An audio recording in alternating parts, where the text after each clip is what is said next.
in this course, we've used a variety of digital tools, but the most prominent one is Revit, which is AutoCAD software specifically for architects and engineers. And it's been pushed forward as it's commonly used in the workplace.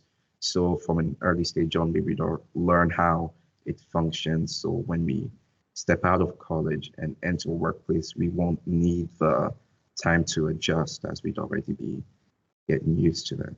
So we have a residential project in which we've had to digitally construct a model of the house as well as details of what the sections of the building would be. So here we have a small construction detail of a roof for my idea, which is a pitched roof building, as when the roof is mostly straight, if not slanted a little, just to allow rainwater to easily fall off the surface. And with the Revit, it's easy for us to look closer into the details to see the bricks, the insulation, where everything would be properly placed, as opposed to looking at a drawing. It's more accurate, it's easier to manage, and it can be accessed by anybody who's a part of a construction team. And scrolling further down, there are other details for other sections, views for the stairhead. And there are certain rules and guidelines we have to follow when making these, although not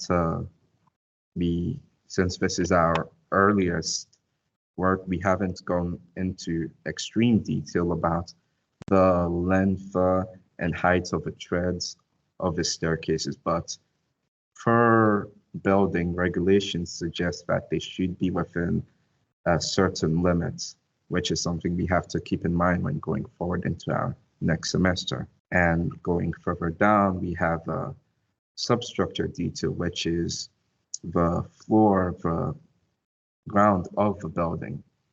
And like every other section, there are certain rules and regulations we have to make sure to remember, which is something we will be taking into our second semester.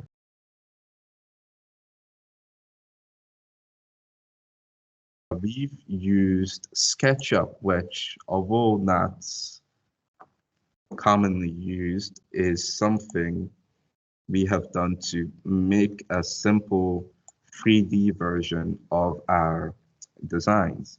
And here in the bottom right corner, if you can see, along with the top left are my physical drawings and me having put them into a 3D CAD-like software where it's easier for me to try and picture my building in real life as opposed to immediately jumping into Revit.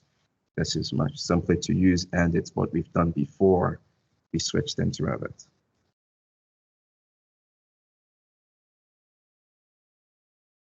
I think that, of course, everybody should at least be fluent in the digital language.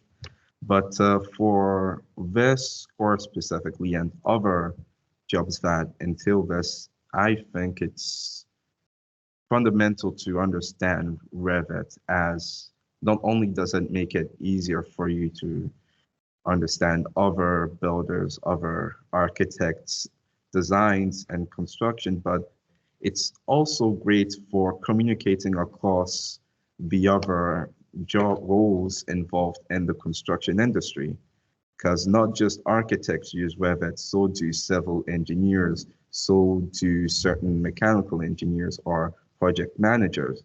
So having a grasp in that would help better in communication and understanding throughout projects.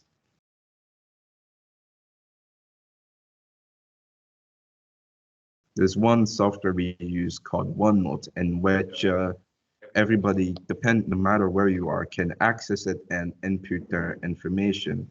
So for one task we had, I've had to, me along with four others, had to note down specific details of a certain role in the industry. And the great part about that is, although we are distance apart, we can each put in our own little notes and communicate that way. And that, like that, our information will constantly be up to date, and we'll be aware of it.